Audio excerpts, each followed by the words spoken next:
Hey guys, very good morning. So this is Ashish here। आज हम बात करेंगे कि कॉन्स्टिट्यूशन के जो 22 भाग हैं अपने भारतीय संविधान के अंतर्गत। टोटल 22 भाग, 395 अनुच्छेद एवं 12 अनुसूचियाँ हैं। That is 22 parts, 395 articles and 12 schedules. ठीक है, तो इसके बारे में जानते हैं हम कि जो 22 भाग हैं, इन 22 भागों के अंतर्गत क्या बताया गया है, इनके अनुच्छेद यानी आर्टिकल कहाँ से कहाँ तक हैं। तो चलिए इसके बारे में जानते हैं। तो हमारे भारतीय संविधान का भाग 1 जो है, उसमें संघ और उसके क्षेत्र के विषय में बताया गया है। जब आप भारतीय संविधान का अनुच्छेद 1 पढ़ते हैं तो उसमें बताया गया है कि India that is Bharat shall be the union of state, यानी भारतीय संविधान के अनुच्छेद 1 से लेकर के 4 तक भारत के राज्य एवं उसके राज्य क्षेत्र जो हैं इसके विषय में चर्चा की गई है। ठीक है, उसके बाद आता है भारतीय संविधान के भाग 2। भाग 2 के अंतर्गत नागरिकता का प्रावधान है। नागरिकता अनुच्छेद 5 से 11 तक दी गई है।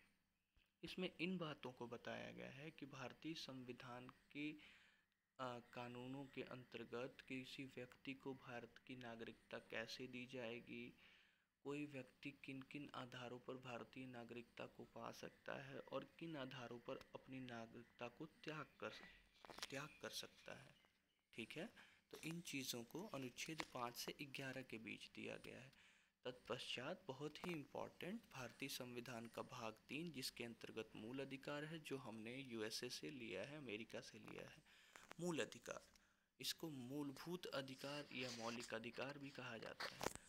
मूल अधिकार किसी व्यक्ति का बेसिक राइट होता है, जैसे स्वतंत्रता का अधिकार, समानता का अधिकार, धार्मिक अधिकार, है ना, right to speech and expression है, ये सारी चीज़ें हो गई। धार्मिक अधिकार, शोषण के विरुद्ध अधिकार, शिक्षा, सांस्कृतिक अधिकार, ये सारी चीज़ें मूल अधिकार के अंतर्गत हैं, जो अनुच्छेद 12 से 35 के मध्य दिया गया है। उसके बाद आता है भाग 4, जिसको कहते हैं directive principle of state policy, that is राज्य के नीति निदेशक तत्व। ठीक है, निर्देशक नहीं होंगे, निदेशक होंगे, इस बात का ध्यान दीजिएगा, बहुत बेसिक डिफरेंस होता है। ठीक है, तो राज्य के नीति निदेशक तत्व है। इसके अंतर्गत हमारे जो संविधान की ये जो भाग 4 है, इसमें यह बताया गया है कि राज्य या केंद्र जब भी किसी कानून को बनाएंगे तो जनता के हित, क्योंकि आप भारतीय संविधान की प्रस्तावना जब पढ़ेंगे तो उसमें बताया गया है कि समस्त शक्ति जो है भारत की जनता के अंदर समाहित है। इसीलिए हमारा जो संविधान चालू भी होता, प्रस्तावना चालू होती है, जिसे प्रेम्बल कहते हैं, तो उसमें कहा भी जाता है कि we the people of India, हम भारत के लोग, भारत को एक संपूर्ण प्रभुत्व संपन्न, तो सारी शक्तियां जो हैं जनता के भीतर समाहित हैं। तो और एक और बात है, प्रस्तावना के भीतर ही बताया गया है कि भारत के जो राज्य होंगे वो कल्याणकारी राज्य होंगे, अर्थात भारत का राज्य जो है एक कल्याणकारी राज्य होगा, और कल्याणकारी राज्य के जो तत्व होंगे वो राज्य के नीति निर्देशक तत्व के भीतर दिए गए हैं कि प्रत्येक राज्य जब कानून का निर्माण करे तो वो इन तत्वों को अपने कानून बनाने के दौरान ध्यान दे। ऐसा ना हो कि किसी को प्रभावित करे, किसी के राइट्स का हनन हो या किसी भी तरीके से व्यक्ति के हित में न हो। तो इस बात का ध्यान रख के कानून का निर्माण किया जाए, चाहे केंद्र का कानून हो या राज्य का कानून हो या स्थानीय शासन का कानून। अच्छा, एक सबसे मूलभूत अंतर जो है मूल अधिकार और राज्य के नीति निदेशक तत्व में है कि मूलभूत अधिकार मूल अधिकार जो है वो वाद योग्य होता है, जस्टिसेबल होता है, जबकि राज्य के नीति निर्देशक तत्व को कोर्ट में अपील नहीं की जा सकती। यदि कोई राज्य सरकार या केंद्र सरकार किसी कानून का निर्माण इस चीज़ को ध्यान में रख के न बनाए, डीपीएसपी को ध्यान में रख के न बनाए, तो आप इसके लिए केस नहीं कर सकते हैं। ठीक है, तो ये एक गाइडलाइन है। और आखिर गाइडलाइन क्यों है? गाइडलाइन इसलिए है कि हम कल्याणकारी राज्य हैं। और अगर नहीं, क्यों वाद्य युग नहीं बनाया गया? कि अगर वाद्य युग इसलिए भी नहीं बनाया गया क्योंकि प्रत्येक जो सरकार बनती है, जितनी भी विधायक या सांसद होते हैं, ये प्रत्येक 5 वर्ष के पश्चात अपने द्वारा किए गए जो कार्य हैं उसका लेखा जोखा आपके सामने रखेंगे, और 5 वर्ष पश्चात जो है फिर से ये चुनाव प्रक्रिया में आते हैं। तो हमारे पास भरपूर मौका होता है कि हम निर्णय कर सकें। ठीक है, तो ये वाद योग्य नहीं है, लेकिन एक निर्देशन करता है कानून बनाने के दौरान। उसके पश्चात मूल कर्तव्य भाग 4 क के अंतर्गत आता है, जिसे अनुच्छेद 51 क में रखा गया है। ठीक है, भारतीय संविधान के 42वें संविधान संशोधन के अंतर्गत सरदार स्वर्ण सिंह समिति की अनुशंसा के आधार पर मूल कर्तव्य को हमने लिया है। ठीक है, मूल कर्तव्य अर्थात व्यक्ति के भारतीय होने की एक मूलभूत कर्तव्य है। जैसे आप भारत के नागरिक हैं तो आपके कुछ बेसिक कर्तव्य होंगे, तो उसी कर्तव्य का इसमें विवरण दिया गया है। यह रूस से लिया गया है, यूएसएसआर से। ठीक है, अब आता है भाग 5, जिसे संघ या यूनियन कहते हैं। इसके अंतर्गत पार्लियामेंट आता है, यूनियन जुडिशरी आता है, राष्ट्रपति आता है, कंट्रोलर एंड ऑडिटर जनरल आता है।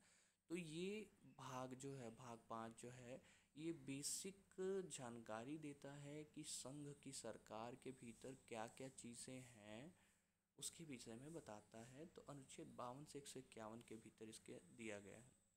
उसके बाद इसी तरह राज्य आता है भाग 6 के अंतर्गत। अनुच्छेद 152 से लेकर 237 तक स्टेट के बारे में दिया गया है।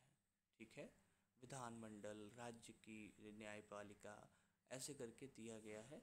तो इसके भीतर जो है भाग 5 में संघ था, भाग 6 में आपके राज्य के विषय में दिया गया। अब आता है भाग 7। भाग 7 जो है उसको 7वें संविधान संशोधन 1956 यानी 1956 में 7th कॉन्स्टिट्यूशनल अमेंडमेंट के द्वारा इसको डिलीट कर दिया गया। एक्चुअली रीज़न क्या है गाइस इसको डिलीट करने के पीछे? हुआ क्या था कि भारत जब आज़ाद हुआ था तो उस दौरान हमने जो स्टेट की व्यवस्थाएं की थी, वर्तमान में तो हमारे 28 राज्य और 8 केंद्र शासित प्रदेश हैं, लेकिन उस दौरान जो है हमारे राज्य बटे हुए थे ABC कैटेगरी के, D कैटेगरी के स्टेट्स के फॉर्म में। ठीक है, ए स्टेट्स वो थे जो ब्रिटिश प्रिंसली स्टेट्स थे, ऐसे करके बटे हुए थे ABCD में।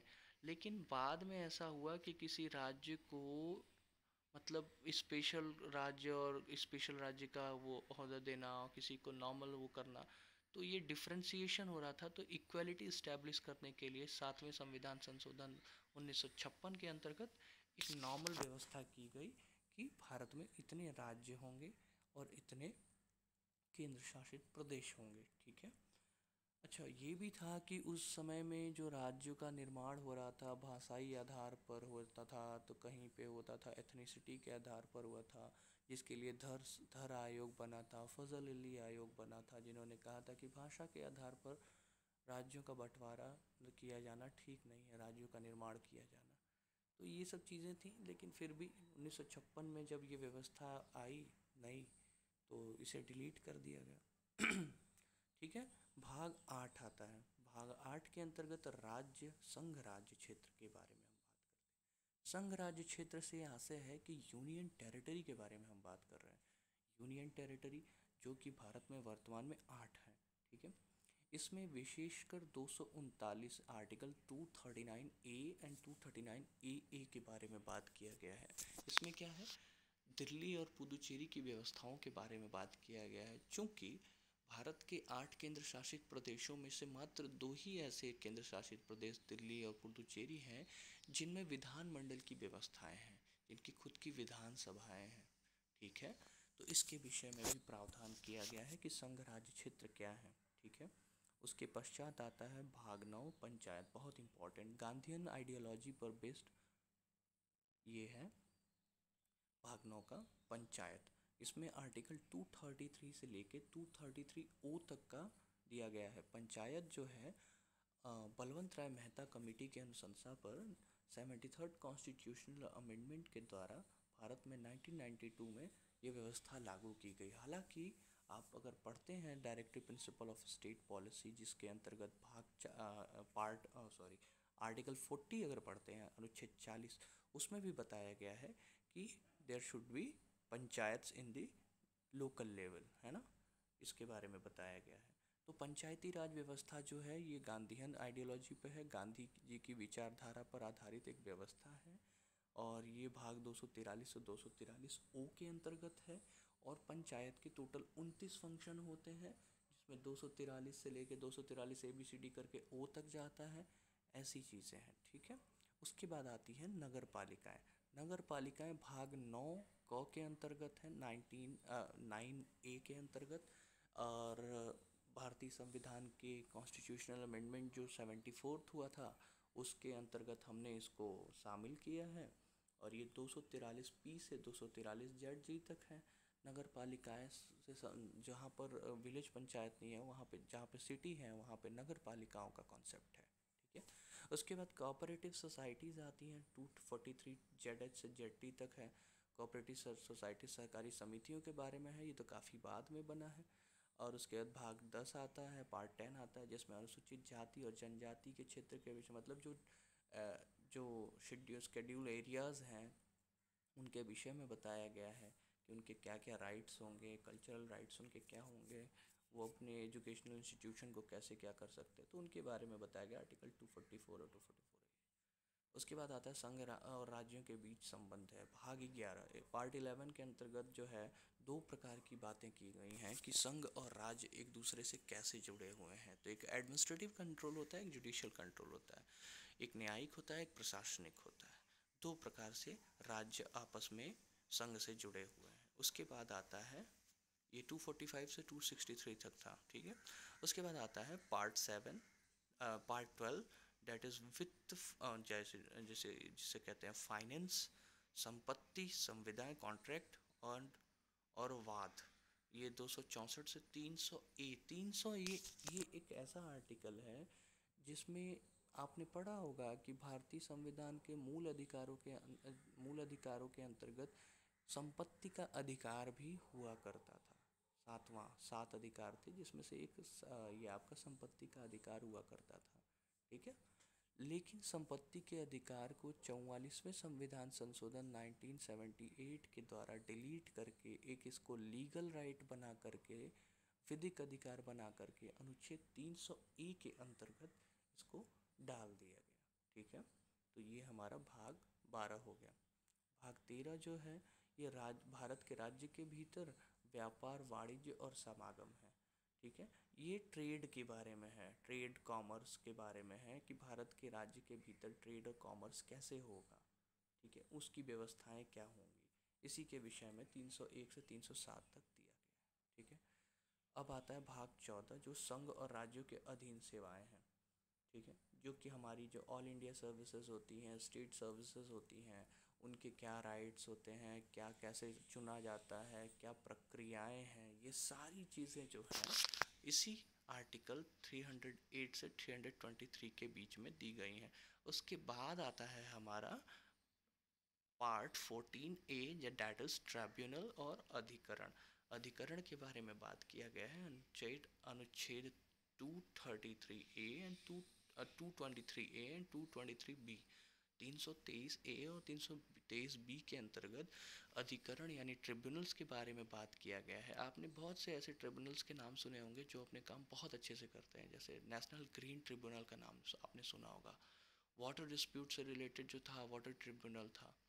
तो ऐसे बहुत से ट्रिब्यूनल्स हैं। ट्रिब्यूनल्स को बनाया गया इसलिए क्योंकि जो कोर्ट केसेस हैं वो बहुत ज़्यादा टाइम टेकिंग होते हैं, उसके साथ साथ उनके ऊपर करोड़ों करोड़ों केस, लगभग 3 करोड़ के आसपास केसेस जो हैं पेंडिंग पड़े हुए हैं। तो ऐसी व्यवस्था में किसी केस का स्पीडी ट्रायल हो सके, इसीलिए ट्रिब्यूनल्स का कॉन्सेप्ट लाया गया है, ठीक है। अब आता है भाग 15, ठीक है, जिसमें निर्वाचन आयोग की बात की जाती है। आर्टिकल 224 से लेकर 324 से लेकर 329A तक दिया गया है। निर्वाचन की पद्धति, इलेक्शन, इलेक्शन की प्रक्रियाएं क्या होंगी, कौन इलेक्शन करवाएगा, भारतीय निर्वाचन आयोग के द्वारा इलेक्शन की प्रक्रियाओं को कराया जाएगा, ये सारी व्यवस्थाएं कैसे होंगी, उसके विषय में भारतीय निर्वाचन आयोग की जो विषय में जो दिया गया है भाग 15 के अंतर्गत दिया गया है, अर्थात अनुच्छेद 324 से 329 तक दिया गया है। ठीक है। अब आता है भाग 16 जो कुछ वर्गों के लिए विशेष उपबंध करता है। ठीक है। जैसे शेड्यूल्ड ट्राइब्स के लिए और भी बहुत से पिछड़े वर्गों के लिए कुछ विशेष उपबंध करता है। 330 से 344 342 के लिए है ये। ठीक है। अब आता है आर्टिकल 343 से लेकर 351 डैट इज़ पार्ट 17 जो हमारी राजभाषा है। ठीक है। इसका प्रावधान दिया गया है अनुच्छेद 343 से लेके 351 तक। अब राजभाषा के विषय में आपको क्या समझाना, ये तो आप अच्छे से समझ रहे होंगे। वैसे भारतीय संविधान की जो 8वीं अनुसूची है उसमें 22 भाषाओं को संवैधानिक भाषा का वरीयता दिया गया है, मान्यता दी गई है। और भाग 17 के अंतर्गत राजभाषा जैसे हमारी हिंदी राजभाषा है, तो इसके विषय में इसके प्रचार प्रसार और इसको बढ़ावा देने के लिए इसी भाग के अंतर्गत बताया गया है अनुच्छेद 343 से 351 के भीतर। अब आता है पार्ट 18 आपात उपबंध। आपात उपबंध ये शब्द जो है हमने कहाँ से लिया है, ये आप हमें कमेंट में बताइएगा कि आपातकालीन जो प्रावधान है हमने किस देश से लिया गया है। क्लू दे दूँ आपको कि वहाँ की तानाशाह की जो व्यवस्थाएं थीं उनके द्वारा की गई तानाशाही व्यवस्था के कारण से ही ये प्रभावित होकर के हमने आपातकालीन उपबंधों को लिया है। आपातकालीन उपबंध है ये 352 से 360 के भीतर आते हैं। ठीक है। उसके बाद आता है भाग 19। भाग 19 आता है। भाग 19 के अंतर्गत प्रकरण है। प्रकरण की जो के विषय में 361 से 367 तक बताया गया है, जबकि भाग 20 जो है वो कॉन्स्टिट्यूशनल अमेंडमेंट की बात करता है। भाग 20 के अंतर्गत संविधान संशोधन की प्रक्रियाओं के विषय में बताया गया जो हमने दक्षिण अफ्रीका से लिया गया है 368, अर्थात भारतीय संविधान के कुछ ऐसे प्रावधान जिनको यदि बदलना हो, चेंज करना हो, यही कारण है कि भारतीय संविधान को एक जीवित संविधान कहा जाता है, क्योंकि समय के अनुकूल वो अपने में परिवर्तन कर लेता है। तो कर लेता है मतलब हमारे द्वारा किया जाता है।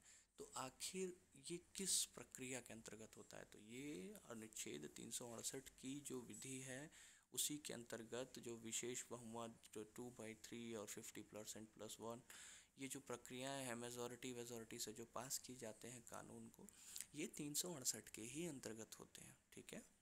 उसके बाद आता है भाग 21 अस्थायी संक्रमणकालीन और विशेष उपबंध हैं ये जो 369 से 392 तक दिए गए। और उसके बाद भाग 22 आता है जो संक्षिप्त नाम प्रारंभ, हिंदी में ये सब चीज़ें दी गई हैं संक्षिप्त नाम के विषय में क्या क्या कैसे कैसे है। ठीक है। तो यही चीज़ है, हालांकि इसको निश्चित कर दिया गया है तो उस विषय में है। जो बेसिकली आपको जानने वाली चीज़ें जो हैं भारतीय संविधान के विषय में जब आप पढ़ते हैं तो आपको सबसे पहली चीज़ जो स्टार्टिंग होती है प्रस्तावना आपको अच्छे से आनी चाहिए। उसके बाद नागरिकता के प्रावधान, मूल अधिकार, राज्य के नीति निर्देशक तत्व और मूल कर्तव्य। उसके बाद पंचायती राज व्यवस्था। मुझे जहाँ तक लगता है ये 3-4 चीज़ें जो हैं आपको अगर आ जाएँ तो मोस्ट ऑफ द प्रॉब्लम्स आपकी कॉन्स्टिट्यूशन से रिलेटेड सॉल्व हो जाते हैं। और एक संविधान संशोधन की प्रक्रिया है। ठीक है गाइस, थैंक यू। मुझे अच्छा लगा कि आपने अभी तक वीडियो देखा। Thank you so much guys, thank you.